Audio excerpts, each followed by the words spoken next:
Ladies and gentlemen, please welcome Professor Rachel Potter.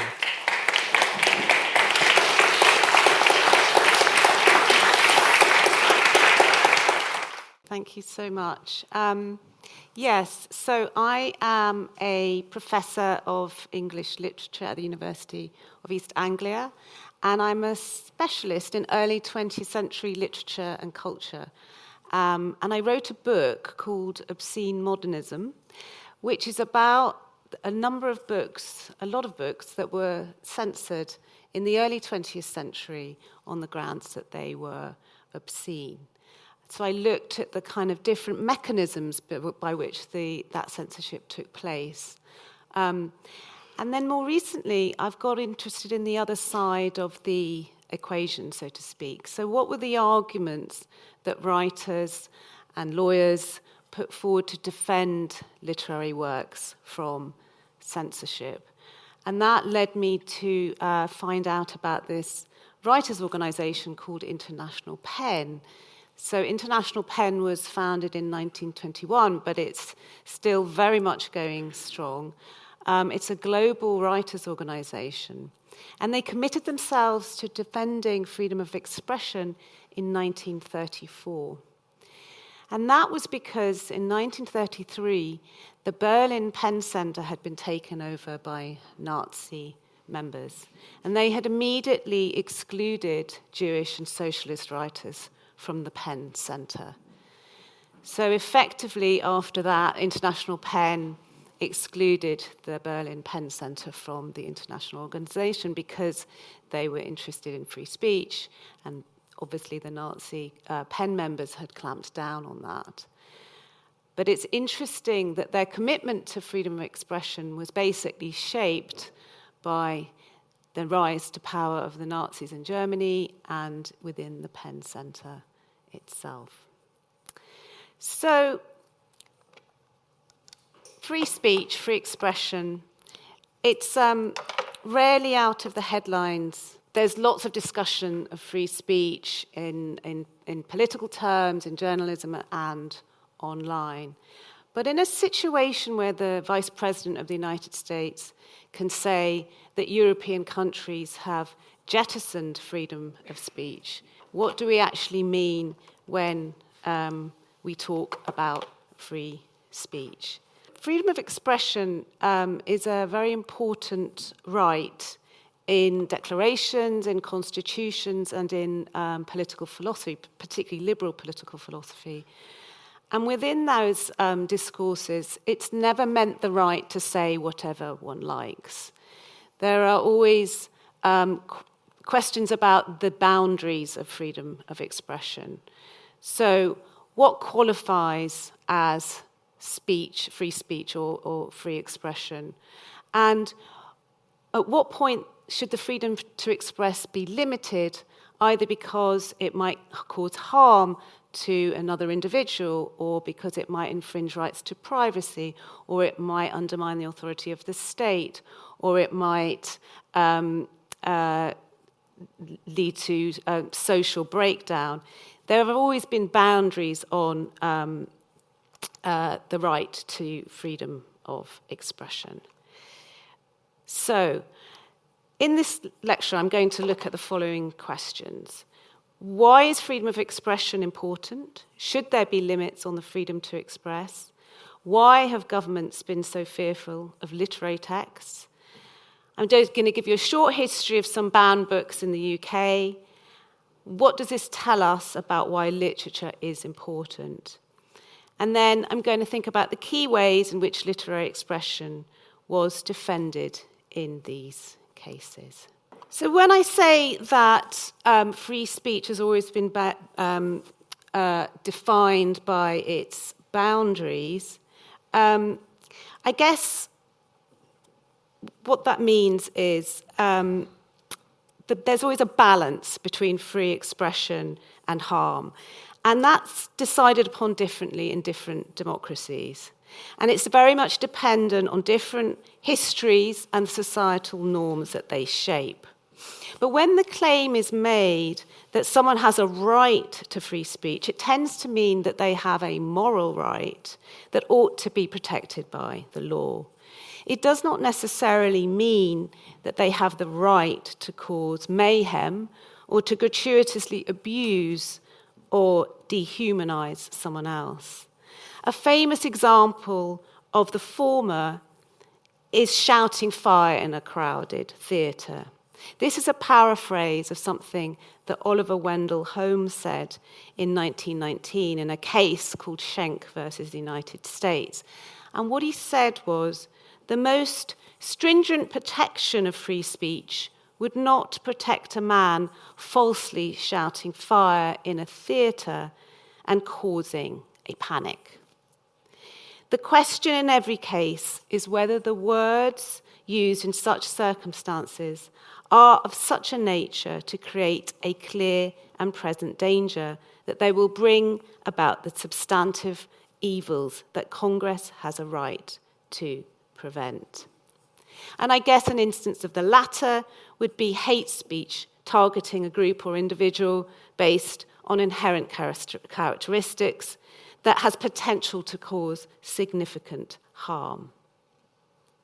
Sometimes free speech is invoked politically or in the culture wars, and I think its privileged status is referenced and kind of exploited, while it is used to signify in ways that are contrary to the tradition or arguments that underpin its privileged status.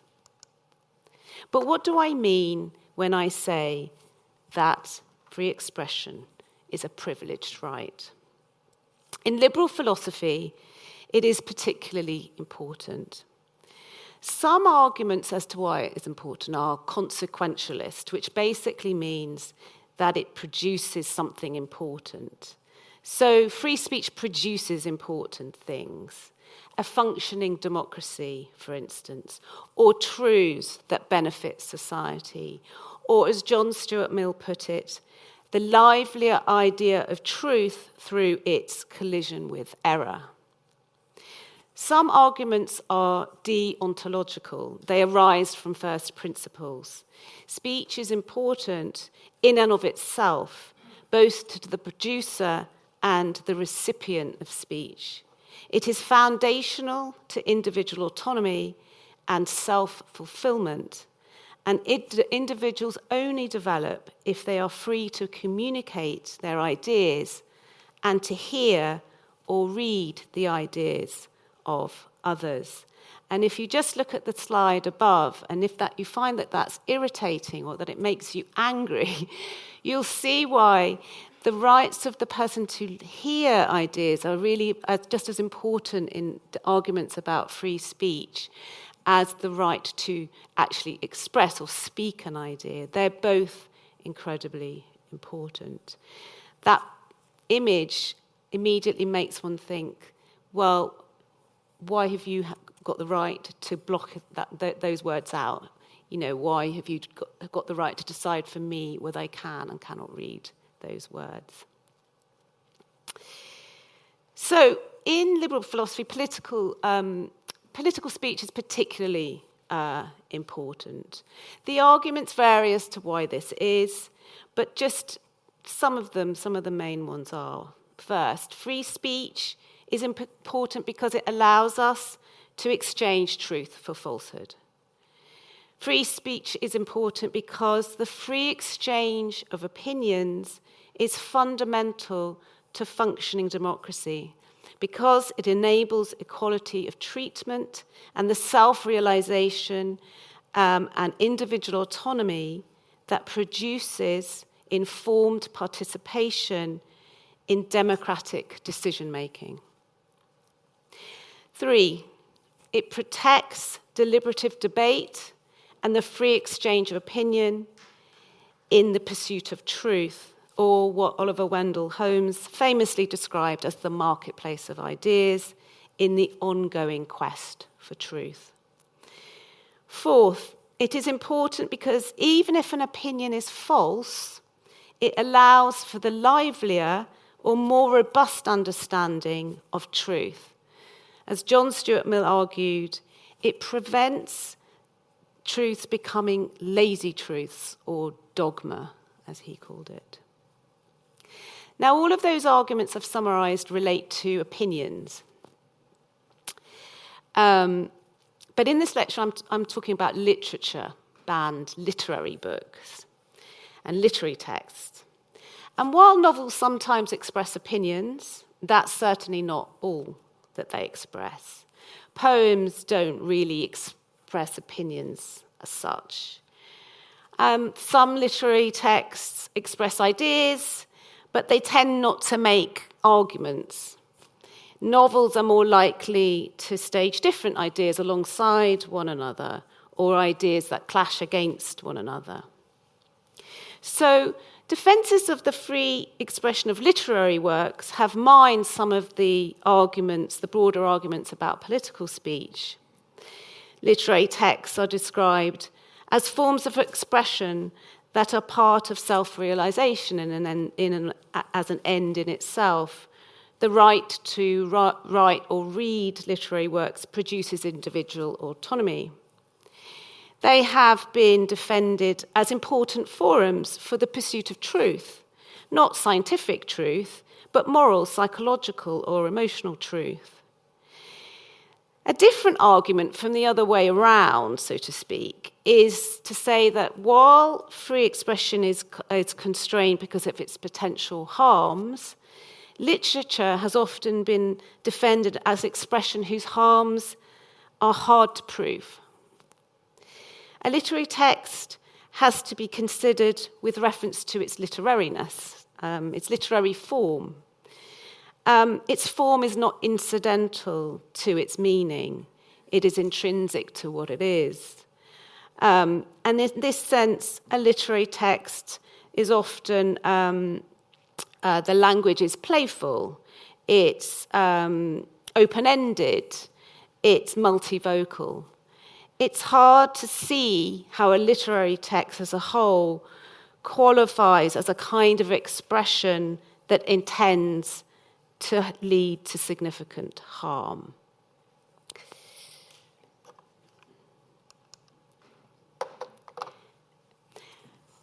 Every November, the Writers' Organisation International PEN, that I've just mentioned at the beginning, organises a day of the imprisoned writer. And it highlights 4 writers who are in prison in different parts of the world. Last November, it focused on 4 writers, and they included Jimmy Lai, who's a Hong Kong journalist and pro-democracy activist, who's been in prison since 2020, and Katyarina Andreeva, who's a journalist and poet, who is in prison in Belarus.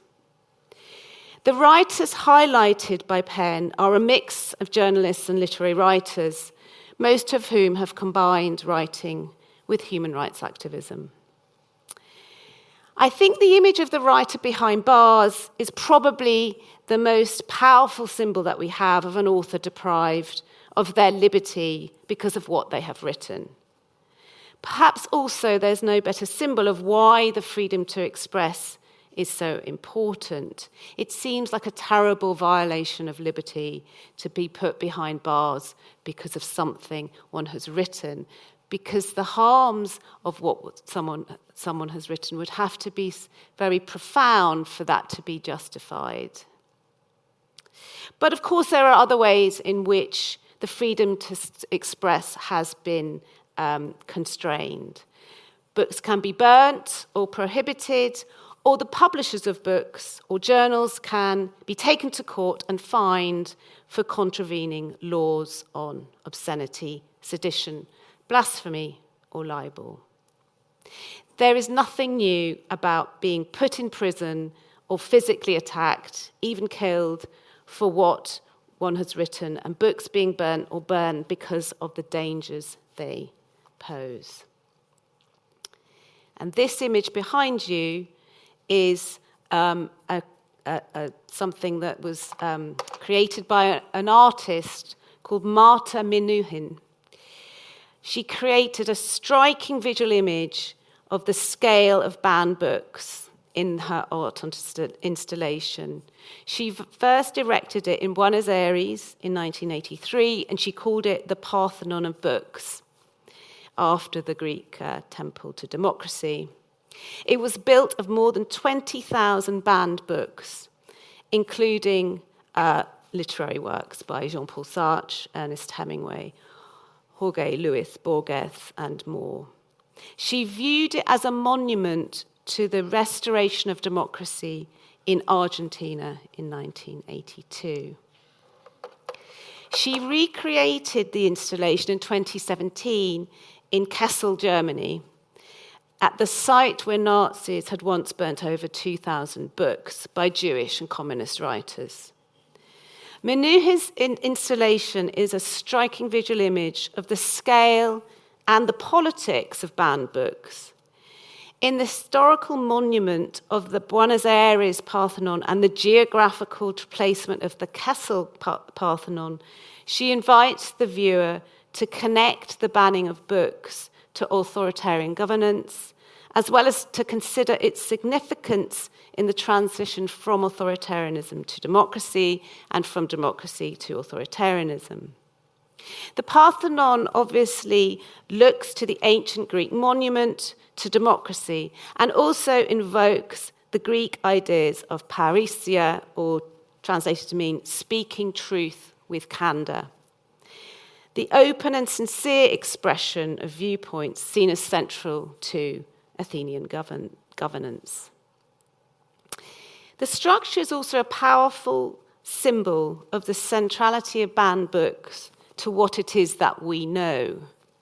Without the works that comprise the structure, the sum total of human knowledge would be entirely different. Once banned books are our shared historical knowledge. So the structure also alerts us to something else. If so many of the most significant books in world history have been banned, that tells us something about the instinct to control the dissemination of new knowledge and what others are able to read and to know, and also something about the power of literature. In the UK, many of the works that now make up the literary canon, the literature taught in schools and at universities, were, on publication, deemed to be obscene, blasphemous, or seditious. There has, in fact, been a close connection between what we consider to be good literature, literary or aesthetic value, and the transgression of legal prohibitions. Partly for this reason, literary writers have had a lot to say about freedom of expression and why it is important. As Menuhin's structure suggests, historically authoritarian governments and their supporters don't have much interest in defending free expression.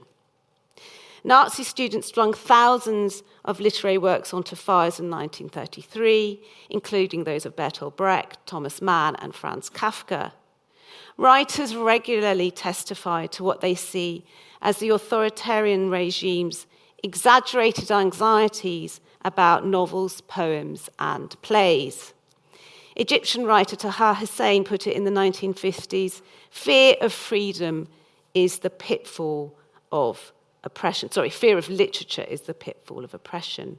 And J.M. Coetzee, in the 1990s essay on censorship in South Africa, describes the fear of insecure regimes and of dictatorships, in particular of literature and mockery, arguing that there is a particular kind of paranoia about literature.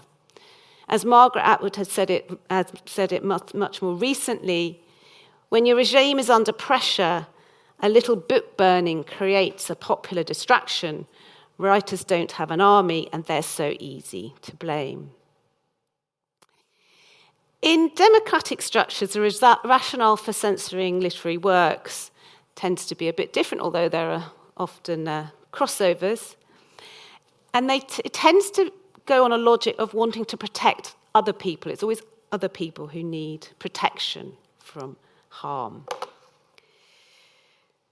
John Stuart Mill, in his famous essay on free expression, argued that, and these are my highlighted words, the sole end for which mankind are warranted, individually or collectively, in interfering with the liberty of action of any of their number is self-protection. That the only purpose for which power can be rightfully exercised over any member of a civilized community against his will is to prevent harm to others. His own good, either physical or moral, is not a sufficient warrant. He cannot rightfully be compelled to do or forbear because it will be better for him to do so, because it will make him happier, because, in the opinions of others, to do so would be wise or even right. So Mill insisted that people should be free to express themselves unless that expression creates harm to others. A person's own moral good, their happiness, or the fact that it would be wise or right for them not to read something, that's not a sufficient reason for banning it, according to Mill. But in the late 19th century and early 20th centuries in the UK, books were frequently banned on precisely such grounds. So one of the reasons given was, we need to control what people can read because we know what is best for them. Or second, we need to control what people can read because they are corruptible or easily manipulated or succumb to propaganda or lies. And there were specific groups of people who were seen as particularly open to being corrupted, and that was the newly literate working class and young women in particular. In this period, many books were banned on the grounds of their obscenity. In 1959, the new Obscene Publications Act was ushered in with a specific provision to defend works on the ground of their literary merit. But prior to that, from 1857 until 1959, many literary works were banned under the 1857 Obscene Publications Act.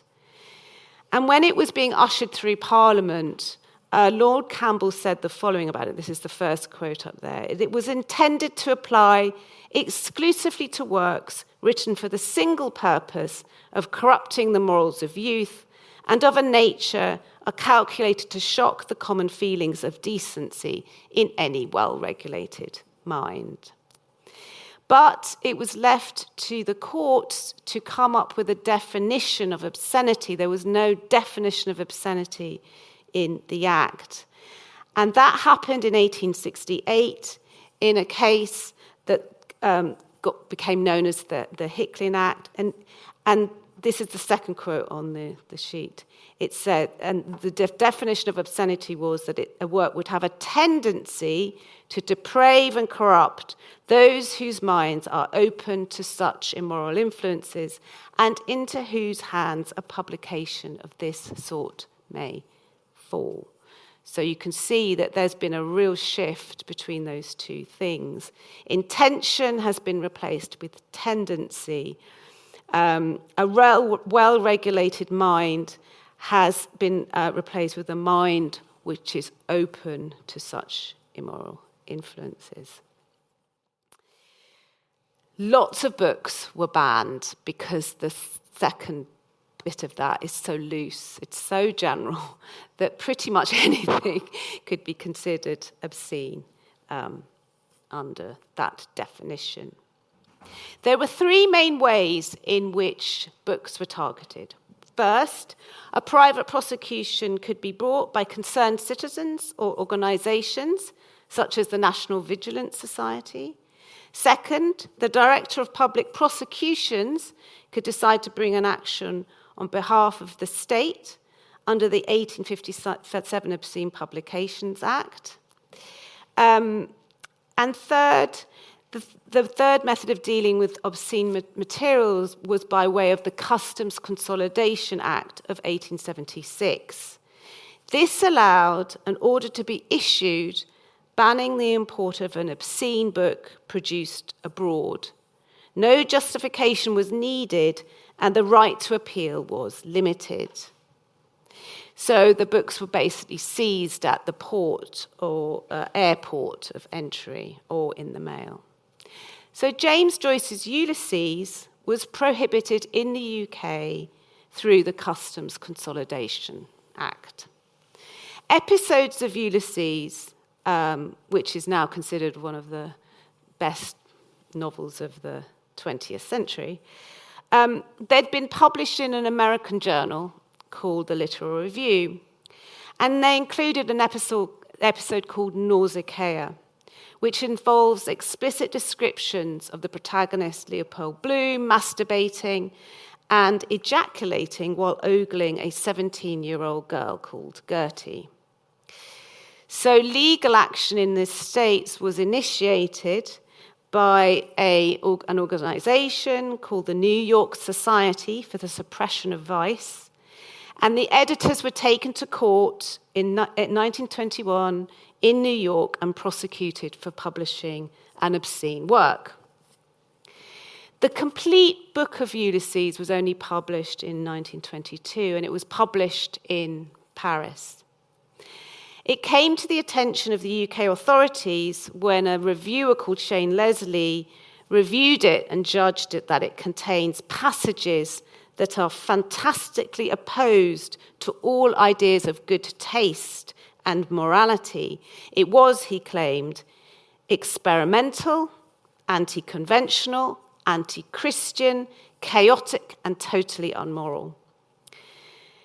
The Home Office, though, was not initially very interested in pursuing the book because they thought, because it was an expensive book, it would mean that it was prohibitive. In other words, the general reader would not be able to get hold of it, and that, from their point of view, was fine. The problem arose when a customs officer called Fletcher found a copy of the novel at Croydon Aerodrome. He sent a letter to the Home Office asking for clarification about what to do. He admitted the book seemed indecent, but he also pointed out that the book was a work of art by an author of considerable repute who was being discussed and reviewed in elite journals. He pointed to page 704 of the novel and asked for guidance. Page 704 of the novel is in the final episode. It's called Penelope. And it focuses on the interior monologue of a character called Molly Bloom, who is married to Leopold Bloom, and who is lying in bed musing on the extramarital sex she has enjoyed earlier in the day. And I just read this. This is from page 704. Yes, I think he made them a bit firmer, sucking them like that, so long he made me thirsty, titties he calls them. I had to laugh, yes, this one anyway, stiff, the nipple gets, for the least thing. I'll get him to keep that up, and I'll take those eggs beaten up with masala, fatten them out for him. What are all those veins supposed to represent? Beauty, placed up there like those statues in the museum, one of them pretending to hide it with her hand.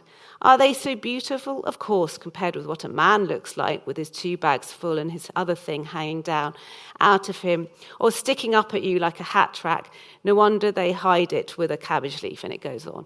So the whole of this episode there is no punctuation. It's her just musing on this and other sorts of things. So there are aspects to this novel which, by the standards of the day, are very sexually explicit, let's put it that way. But, as my mention of Nausicaa and Penelope and the title of the novel Ulysses suggests, the book is much more than just simply a description of sexually explicit passages. It was modelled partly on Homer's Odyssey. It's extremely experimental and plays with an extraordinary array of literary styles. And it depicts in detail an ordinary day in Dublin in 1904. However, when the Director of Public Prosecutions read this page and others, he was very shocked. And he said, "It is written as if composed by a more or less illiterate woman, vulgar woman, and it is certainly obscene." And he marked up specific passages and passed it to the Undersecretary of State, who found them foul in their obscenity. So Ulysses was now banned from entering the UK. In April 1923, a consignment of 499 copies was seized at Folkestone. When individuals tried to get hold of the book, including F.R. Leavis, who was a famous literary critic from Cambridge University, he wanted to get hold of a copy because he wanted to teach it as part of a lecture series on modern literature in 1926. And he was refused that and then subjected to Home Office surveillance. What was seen as particularly kind of dangerous was that F.R. Leavis had planned to teach the book to a mixed class of men and women. So you see how this issue of who's going to get hold of the book runs right through this, the legal shenanigans connected to this book. The publishers fought back, though. In 1936, the publisher Lane forced the hand of the government by planning a publication of Ulysses. In a meeting between the Home Office, the DPP, and the Attorney General, Sir Donald Somerville, the latter ruled that no action should be taken against the proposed publication of Ulysses. He questioned the Hicklin formula that I quoted earlier and argued that rather than a tendency to corrupt, both the intention and the context needed to be taken into account. He proposed the general principle that, and this is a quote, no book which had any pretensions to be treated as a serious work should be prosecuted except by the DPP. So Ulysses was now free. But I think the case reveals a series of conflicting ideas about obscenity and fiction. While many literary reviewers, the customs officer, and then later Somerville, all identified this as a work of art, or a serious work, as Somerville said, that was irrelevant to those who judged it to be obscene. The issue of whether it was going to be available to the general reader was also paramount. But the literary merit argument put by Somerville could be invoked behind the scenes in these discussions. It would not have been relevant legally. If it had gone to trial, it would not have been relevant in a legal sense. That's the direction of travel that the law is going on, but the law would only change in 1959. And that was 23 years in the future. In 1928, Jonathan Cape, the publisher of Radcliffe Hall's novel The Well of Loneliness, was taken to court in London on the direction of the DPP and under the Obscene Publications Act. The novel is a sincere portrait of the development of a lesbian woman called Stephen from birth to adulthood. Unlike Ulysses, there is no explicit sexual description at all.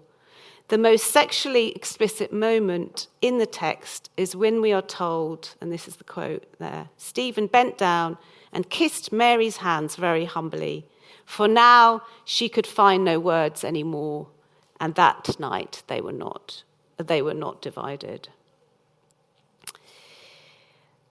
This takes place in a novel which is a kind of novel of development, we might call it a Bildungsroman, which just stages Stephen's gradual growth and realization of her sexuality.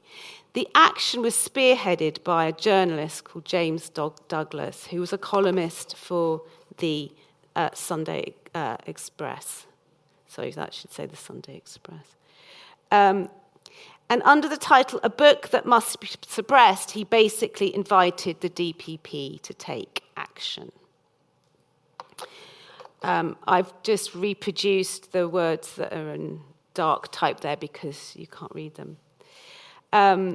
He said, that is the defense and justification of what I regard as an intolerable outrage, the first outrage of this kind in the annals of English fiction. The answer is that the adroitness and cleverness of the book intensifies its moral danger.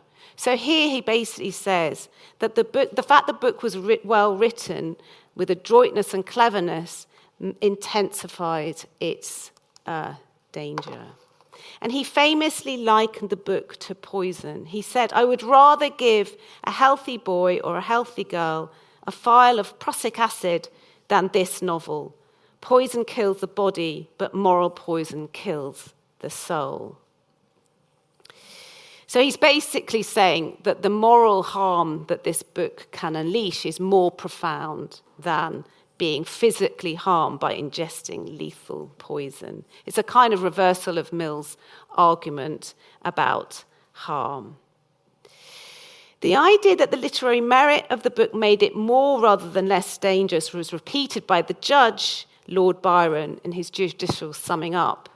He decided that the book would induce thoughts of a most impure character and glorify a horrible tendency. His problem with the book, then, is not about its sexually explicit descriptions. It's actually about the idea that it expresses and the fact that it is well written. It's because it's about lesbian sexuality, obviously. At that time, male homosexuality was illegal and punishable by imprisonment, while female homosexuality was not even seen to exist legally. Lots of writers came out to defend Hall and The Well of Loneliness. They were horrified that this book had been banned. That included Virginia Woolf, E.M. Forster, Leonard Woolf, and many others. Cape immediately transferred the operations to Paris and produced the book from there, and it became a global bestseller. This is what happens if you take a book to court. It always becomes so well publicized that it becomes a global bestseller. So the whole kind of aim of banning it is always backfires.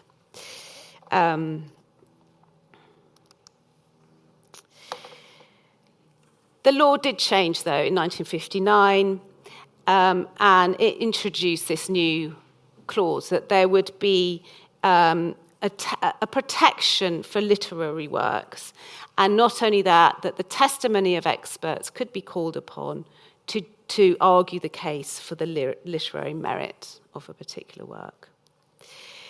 And this led to the famous trial of Lady Chatterley's lover in 1960.